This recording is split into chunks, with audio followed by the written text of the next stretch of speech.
शांताकारं भुजंगशयनं पद्मनाभं सुरेशं विश्वाधारं गगनसदृशं मेघवर्णं शुभांगं लक्ष्मीकान्तं कमलनयनं योगिभिध्यानगम्यं वंदे विष्णु भवभयहरं सर्वलोकैकनाथं। मंगलम भगवान विष्णु मंगलम गरुड़ध्वज मंगलम पुंडरीकाक्ष मंगलाय तनोहरि। ओम नमो भगवते वासुदेवाय। आज का दिन आप सभी के लिए मंगलमय हो। आइए सुनते हैं भादव मास कथा का 28वां अध्याय।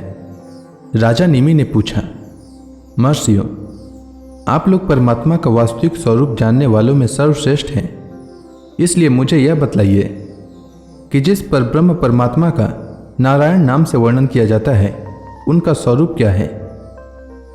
अब पांचवें योगीश्वर पिपलायन जी ने कहा, राजन, जो इस संसार की उत्पत्ति, स्थिति और प्रलय का निमित्त कारण और उपादान कारण दोनों ही हैं, बनने वाला भी है और बनाने वाला भी, परंतु स्वयं कारण रहित है, जो स्वप्न, जागृत और सुषुप्ति अवस्थाओं में उनके साक्षी के रूप में विद्यमान रहता है और उनके अतिरिक्त समाधि में भी ज्यों का त्यों एक रस रहता है। उसकी सत्ता से ही सत्तावान होकर शरीर, इंद्रिय, प्राण और अंतःकरण अपना अपना काम करने में समर्थ होते हैं। उसी परम सत्य वस्तु को आप नारायण समझिए। जैसे चिंगारियां न तो अग्नि को प्रकाशित ही कर सकती है और न जला ही सकती है, वैसे ही उस परम तत्व में आत्म स्वरूप में न तो मन की गति है और न वाणी की। नेत्र उसे देख नहीं सकते और बुद्धि सोच नहीं सकती। प्राण और इंद्रियां तो उसके पास तक नहीं फटक सकती। नेति नेति इत्यादि श्रुतियों के शब्द भी वह यह है। इस रूप में उसका वर्णन नहीं करते, बल्कि उसको बोध कराने वाले जितने भी साधन हैं उनका निषेध करके तात्पर्य रूप से अपना मूल निषेध का मूल लक्षित करा देते हैं। क्योंकि यदि निषेध के आधार की आत्मा की सत्ता न हो तो निषेध कौन कर रहा है, निषेध की वृत्ति किसमें है। इन प्रश्नों का कोई उत्तर न रहे, निषेध की सिद्धि न हो। जब सृष्टि नहीं थी तब केवल एक वही था। सृष्टि का निरूपण करने के लिए उसी को त्रिगुणमयी प्रकृति कहकर वर्णन किया गया। फिर उसी को ज्ञान प्रधान होने से महतत्व, क्रिया प्रधान होने से सूत्रात्मा और जीव की उपाधि होने से अहंकार के रूप में वर्णन किया गया। वास्तव में जितनी भी शक्तियां हैं, चाहे वे इंद्रियों के अधिष्ठात्री देवताओं के रूप में हो, चाहे इंद्रियों के उनके विषयों के अथवा विषयों के प्रकाशक के रूप में हो, सब का सब वो ब्रह्म ही है। क्योंकि ब्रह्म की शक्ति अनंत है। कहाँ तक कहूँ, जो कुछ दृश्य अदृश्य, कार्य कारण, सत्य और असत्य है, सब कुछ ब्रह्म है। इनसे परे जो कुछ है वह भी ब्रह्म ही है। वह ब्रह्म स्वरूप आत्मा न तो कभी जन्म लेता है और न मरता है। वह न तो बढ़ता है और न घटता ही है। जितने भी परिवर्तनशील पदार्थ हैं, चाहे वे क्रिया, संकल्प और उनके अभाव के रूप में ही क्यों न हो, सबकी भूत, भविष्यत और वर्तमान सत्ता का वह साक्षी है। सब में है, देश काल और वस्तु से अपरिच्छिन्न है, अविनाशी है। वह उपलब्धि करने वाला अथवा उपलब्धि का विषय नहीं है, केवल उपलब्धि स्वरूप ज्ञान स्वरूप है। जैसे प्राण तो एक ही रहता है, परंतु स्थान भेद से उसके अनेक नाम हो जाते हैं, वैसे ही ज्ञान एक होने पर भी इंद्रियों के सहयोग से उसमें अनेकता की कल्पना हो जाती है। जगत में 4 प्रकार के जीव होते हैं। अंडा फोड़कर पैदा होने वाले पक्षी, सांप आदि, नाल में बंधे पैदा होने वाले पशु, मनुष्य, धरती फोड़कर निकलने वाले वृक्ष, वनस्पति और पसीने से उत्पन्न होने वाले खटमल आदि। इन सभी जीव शरीरों में प्राण शक्ति जीव के पीछे लगी रहती है। शरीरों के भिन्न भिन्न होने पर भी प्राण एक ही रहता है। सुषुप्ति अवस्था में जब इंद्रियां निश्चेष्ट हो जाती है, अहंकार भी सो जाता है, लीन हो जाता है, अर्थात लिंग शरीर नहीं रहता। उस समय यदि कुटस्थ आत्मा भी न हो तो इस बात की पीछे से स्मृति ही कैसे हो कि मैं सुख से सोया था। पीछे होने वाली यह स्मृति ही उस समय आत्मा के अस्तित्व को प्रमाणित करती है। जब भगवान कमल नाभ के चरण कमलों को प्राप्त करने की इच्छा से तीव्र भक्ति की जाती है, तब भक्ति ही अग्नि की भांति गुण और कर्मों से उत्पन्न हुए चित्त के सारे मल को जला डालती है। जब चित्त शुद्ध हो जाता है तब आत्म तत्व का साक्षात्कार हो जाता है। जैसे नेत्रों के निर्विकार हो जाने पर सूर्य के प्रकाश की प्रत्यक्ष अनुभूति होने लगती है।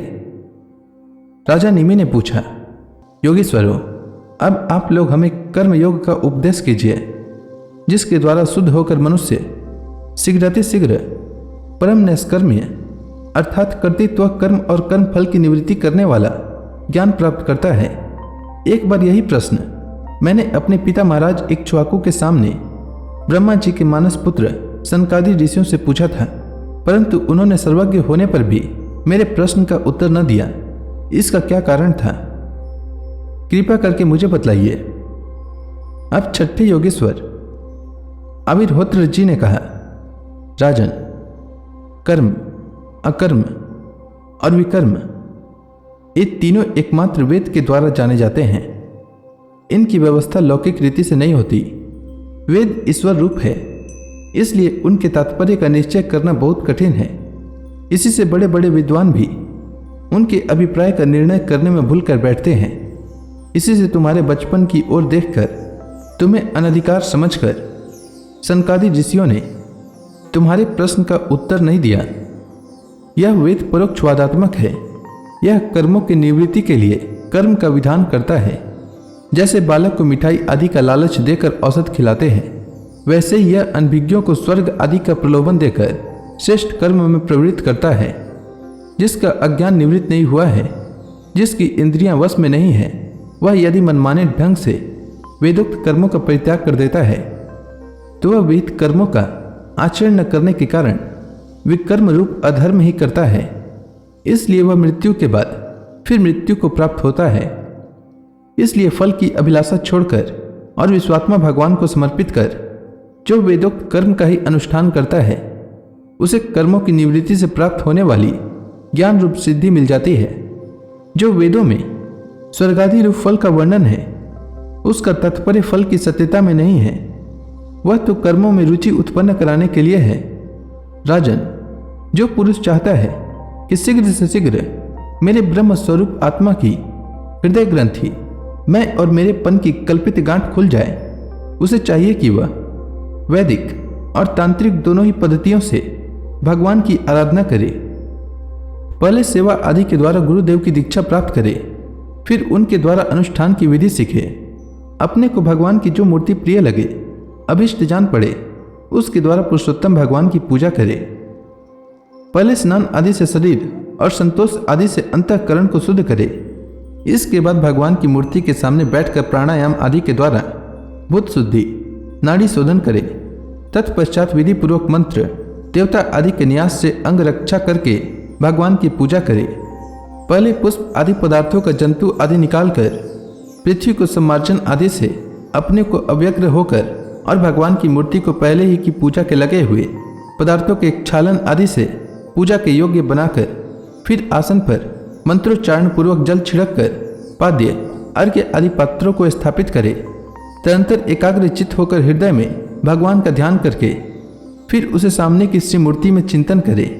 तदंतर हृदय, सिर, शिखा इत्यादि मंत्रों से न्यास करे और अपने इष्ट देव के मूल मंत्र के द्वारा देश काल आदि के अनुकूल प्राप्त पूजा सामग्री से प्रतिमा आदि में अथवा हृदय में भगवान की पूजा करे।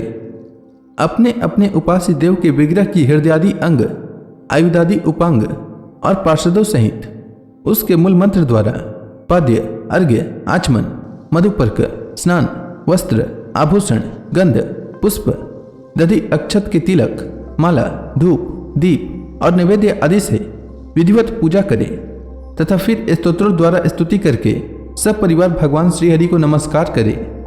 अपने आप को भगवान में ध्यान करते हुए ही भगवान की मूर्ति का पूजन करना चाहिए।